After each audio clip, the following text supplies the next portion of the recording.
Баршаңызға қайырлы күн достар, қалдарыңыз қалай? Менің каналыма қош келдіңіздер. Сіздермен бірге мен Гүлмайдан. Бүгін менің каналымда жаңа видео. Уже өздеріңіз түсінген шығарсыздар. Видеоның аты «Сумка в роддом». Яғни роддомға дайындаған заттарымды сіздерге көрсететін боламын. Бұл видео басқа видеоларыма қарағанда ерекшерек, себебі қыз-келіншектерге арналған, сіздерге пайдалы болады деген сенімдемін. Бұл ақпарат себебі босанайын деп жүрген қыз-келіншектер, бірінші рет босанайын деп жатқан қыз-келіншектер, даже екінші, үшінші рет босанайын деп жатсақ та ұмытып қаламыз. Списокі не керек екен. Сол үшін кішкене пайдалы ақпаратпен бөлсем деген ойдамын.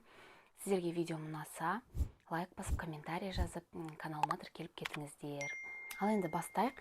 Мен осындай екі сумка дайындадым. Біреу осындай үлкен, екіншісі кішкентай. Негізі басында ойлағам, заттарым екеуіне сыймайды, осындай үлкеннен тағы біреу алам деп ойлағам. Жоқ, кейін бүкіл затымды жинап, ішіне салғаннан кейін уже спокойно сыйып кетті. Негізі бұл сумканы мен заказ бердім Каспийден. 3 түрлі размерде келді. Ең кішкентай размері бар, еще косметичка сияқты, бірақ оны жеке ұстай алмайсың. Мынау үлкеннің ішіне салдым. Ал енді көп сөйлемей, сразу заттарды көрсетуге кірісейін. Ал мінекей достар, үлкен сумкадан бастайық, себебі барлық көп зат осының ішінде. Кейбір қыз-келіншектерде болады, мысалы, бір сумка тек қана мамасының заттары, бір сумка тек баланың заттары. Бірақ менде ондай болмады, себебі қалай айтсам болады, бір сумка тек баланың затын сыйдыра алмадым. Сол үшін қалай сыйды, қалай салдым, солай көрсете берейін енді. Ең бірінші менде ашқанда тапочки тұрады. Роддомға барлығын осындай салфановый мешочекқа салып қойдым. Негізі осылай салынып тұрған ыңғайлы, барлығы таза тұрады. Ең бірінші роддомға түскенде бізде ауыстырылатын ол аяқ киім, тапочки. Бұны жерге қоя тұрайын енді. Сосын ең маңызды заттардың бірі ол пакет. Бұл пакетті не істейсің дегендерге. Мен өзім күн суықта, қыс айында босанайын деп отырмын, Алла қаласа. Сол үшін киіп барған сырт киіміңмен, мында салам деп отырмын, курткаларымды, аяқ киімімді салып беріп жіберетін. Себебі мен қыста да босанғанмын, жазда да босанғанмын. Жазда ладно, енді көйлекпен бара саласың мысалы. Ал қыстың күні қиын ше, осындай пакет апармасаң, қайда саларыңды білмей қаласың. Сол үшін алдына ала пакеттің сумкамның бетіне салып дайындап қойдым. Негізі осындай заттар көбінесе адамның ойына келмейді, ұмытылып кететін заттар. Сол үшін сумка дайындағанда обязательно бетіне салып қойыңыздар. Ең бірінші айтпақшы, мен ұмытып кетіппін.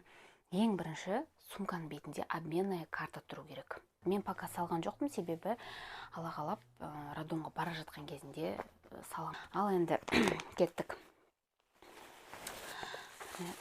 Келесі менде былай ашып көрсетпей қойайын. Үлкендерге арналған памперс, ересектерге арналған памперс. Бұл жерде менде 4 штук болу керек, 4 штук салыппын. Әр адамға бұл памперс әр түрлі қажет болады. Мысалы, толығырақ түсіндіріп кететін болсам, егер сізде бірінші схваткадан бұрын су кететін болса, памперс көп керек болады. Ал егер схватка бірінші басталса, су кетпей, онда памперс азырақ кетеді. Сол үшін менде екі жағдайда да болғам, сол үшін өзім 4 штук салдым, на всякий случай деп енді. Алдын алып бәріне. Келесі зат ол пеленки. Бұдан 3 штук ала салдым. Негізі список бойынша екеу деген, бірақ енді кім қандай жағдай болады, білмейміз ғой. Сол үшін бір штук артық ала салдым. Пеленки, одноразовые пеленки ашып көрсетпесем де түсінген шығарсыздар. Сосын менде влажные салфетки. Влажные салфетки бұл жол осындай түрінен алдым. Негізі мен бұрын вообще қолданып көрмеппін. Бұл салфетканы қандай екенін білмеймін, бірақ енді барлығы мақтайды ғой. Сол үшін осындай алдым, 64 штук. Сосын бумажный полотенце, рулонмен, 2 рулон деген. Бұл обязательно. Сосын туалетная бумага. 1 штук ала салдым. Еще что, жетпей жатса салып келеді. Сосын келесі менде урологические прокладки. Бұл босанғаннан кейін керек болады. Обязательно себебі кәдімгі ай сайын келетін етеккірге қолданатын прокладкалар кішкентайлық болуы мүмкін, бірақ ең жақсы, ең прям надежный десем болады осы прокладкалар. 4 каплялық алдым, айтпақшы мен, айтып қояйын деймін ба. Одан кейінгі вкладыши для груди. Бұл затты, бұл түсіндіріп кетейін, не нәрсе екенін, енді бір первородкалар может көріп жатқан шығар. Бұл нәрсе емізетін босанғаннан кейін әйел адам емізіп бастаймыз ғой, сол кезде омырауға салып қоятын. Қалай айтсам болады, сүттің бір жағымен емізген екінші жағынан иіліп сүт ағады ғой, сол үшін, сол өтке киіміңді білдірмеу үшін ғой қолданылады. Көбісі осыны қажет жоқ деп ойлап алмайды екен, бірақ білмеймін, басқаларға может шынымен керек емес шығар, бірақ мен өзім бұлсыз болмайды менде. Шынымды айтсам, бір бала 7-8 айға толғанша мен қолданамын осыны. Себебі сүтім көп келеді ма, түсінбеймін. Бұлсыз маған никак. Прям ең керек нәрсе ғой. Сосын су ала салдым, 1,5 литрлік. И перекусқа печенье анау дайындап қойдым. Жаңағы сумка 3 түрлі размерде келеді дедім ғой. Мына үлкені средний санда тұр, қазір көрсетем ашып. И мынандай кішкентай размерде, косметичка ретінде келеді. Ашып көрсетпей қойын, мына жидкое мыло балаға. Мында мен үшеуіне гель для душ, шампунь, гель, сондайларды салып алдым. Зубная паста, щетка, примерно сондай резинка. Ең керек нәрсе, роддомда резинка білмеймін, қайда қалатынын ше, таба алмай қалам кейде. Сосын менде осындай сорочки роддомға түскенде босанғанға дейін киетін деп дайындадым бұл нәрсені. Осындай халатымен, енді қыстың күні болғаннан кейін білмеймін, уже жылы бола ма, суық бола ма, сол үшін халатымен на всякий случай енді бәрін дайындап қойдым. Екінші сорочки ол босанғаннан кейін киетін халатымен бірге. Осындай халаты міне, сорочки. Осындай мені дайындап қойдым. Бұл босанғаннан кейінгіге. Енді және де іш киімдер, міне носки. Мен 1 штук ала салдым. Енді өзімнің планым бойынша ала қаласа 1-2 күн ғана жататын шығармын деген немен. И емізуге арналған бюстгальтер. Іш киімдер, в общем. Мына жақта тоже іш киімдер и компрессионный чулки. Менде варикоз болғандықтан обязательно алып барам. Хотя маған осыған дейінгі босануларда кигізбеген, қолданбағам, то есть просто так алып барам варикоз болғаннан кейін. Бәріне дайын болуымыз керек, алдымызда не болатын білмейміз, бірақ жақсы нәрсеге өзіміз сендіреміз. Келесі менде кішкентай орамал осындай. Біреулер болады, енді ванны орамал, үлкенін, кішкентайын сондай апарады екен, маған осының өзі жетеді. Одан кейінгі менде сыртын ашпай қойын. Пододеяльник, простынь, наволочки обязательно. Себебі, білмеймін, больницаның төсектеріне жата алмаймын. Өзімнің нем апарып төсемесем бір түрлі. И менде детский сумкаға симай қалған бала киім. Бұл, короче, менде 2 жаялық, муслиновый жаялықтардан. Муслиновыйдан 2 алдым. Жұп-жұқа, ауа өтетін, әп-әдемі. Осындай біреу. И мынандай жүрек. Мен полностью ашпай қойын, үлкен размері бұны. Негізі пеленкидан, жаялықтан списокта 4 деп тұр. Мен 2-ін осында салдым. Астына заттардың себебі бұл босанғаннан кейін өзім қолдануға. Қазір мен сіздерге көрсетем. Қалған 2-ін қайда? Екінші сумкада, короче. Ол екінші сумканың бет жағына салдым дайын тұру үшін. Және де балаға артық киім салып алдым. Осында 2 слипик алдым. Себебі қыстың күні болғанда күн суық, роддомның ішін білмеймін қандай екенін, может бір қабат киімнен тоңатын шығар деп, может сыртынан осыны кигізіп қалам ба деген оймен салып алдым. Ал енді келесі осы кішкентай сумкам қалды. Бұл сумканың ішінде ең бірінші бетіне мен былай дайындап қойдым. Бір мешочыққа бала туылған кездегі қолданатын барлық 1 штук памперс киімдерін 2 жаялық салып қойдым. Баланы сүртетін себебі кейде болады, босанып жатқанда Бала туылғаннан кейін киімдерін таба алмайды сумкадан. Қай жерде тұрғанын білмейді. Сен оны түсіндіретін жағдайда боласың ба, болмайсың ба. Сол үшін негізі ең ыңғайлы екен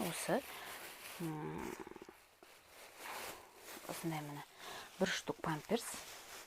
Туылған бойдан кигізетін бір штук памперсін дайындап қойдым. То есть сосын осындай міне шалбары,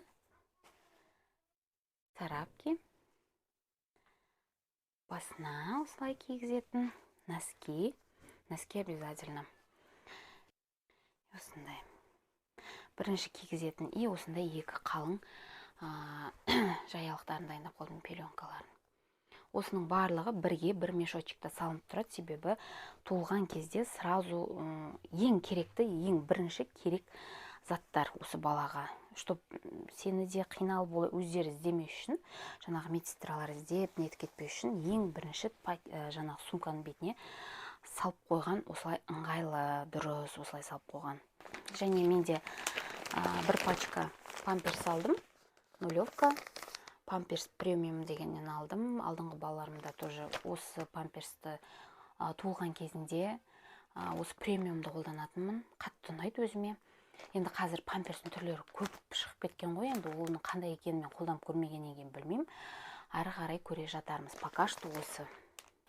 Және де плед, тоже муслиновый плед. Размері үлкен, прям жұп-жұмсақ. Енді мен қалың плед апармайын деп отырмын. Біріншіден ол сумкаға симайды менде. Екіншіден жылы болады деген үміттемін енді роддомда. Если что, тоңып жатсақ, кейін артымнан алып келеді. И балаға екінші запасной киім. Себебі өздеріңіз білесіздер, туылғаннан кейін киген киімді, кейін баланы енді сүртіп, послеродовое отделениеге өткеннен кейін баланы сүртіп, таза киім кигіземіз. Кейде бүлдіріп қойып жатады деген сияқты. Дәл жаңағы киімнің көк голубой түсін дайындап қойдым.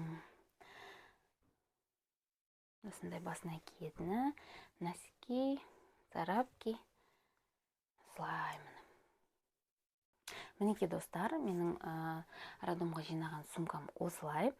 Бұл жерде енді біреулер айтуы мүмкін, артық зат көп деп, біреулер наоборот жетпейді деген сияқты айтуы мүмкін. Әркім әртүрлі ойлайды ғой енді. Бірақ мен айта кетейін, менде алдыңғы босанғанда, мысалы, болды ше. Біріншісінде ладно, ештеңе білмейсің ғой, список бойынша аласың, барасың, ештеңе білмейсің. Екіншісінде мен көп киім қайтем, көп затты қайтем, 2-ақ күн жатам ғой деген оймен бара салдым, бірақ кейін соған өкініп қалдым. Артық болса, таза күйінде үйіне қайтып келеді ол нәрсе. Зияны жоқ деген ғой, негізі артығынан апара берген дұрыс екен. Сол үшін мен бала киімді де артығынан алып бара жатырмын. Мысалы, менде екінші босанғанымда осы 2-ақ киім алғанмын балаға, ауыстырып киетін. Ол бүлдіріп қойса, екіншісін ауыстырдым да, одан кейінгі тағы кигізетін киім таба алмай қалдым деген сияқты. Өзім сорочкам, например, барып түскенде пока босанбаймын ғой деп нормально, енді таза босанғаннан кейін кием деген сорочкам киіп алдым, сонымен босандырды, одан кейін тағы алдыртуға тура келді деген сияқты. Солай әуре болып жүрмес үшін артығынан алып барған дұрыс деп ойлаймын. Ал достар, менің видеом ұнаса, лайк басып, комментарий жазып, каналыма тіркеле кетіңіз. Сіздерге осындай тақырыптағы видеолар қызық болса, комментарийға міндетті түрде жазып кетіңіздер. Өз ойларыңызды жазып кетулеріңізге болады. Егер сіздердің қолдауларыңыз көп болса, мен көбірек видео түсіріп салатын боламын. Видеом осымен соңына жетті. Назар қойып тыңдағандарыңызға, көргендеріңізге рахмет. Сау болыңыздар.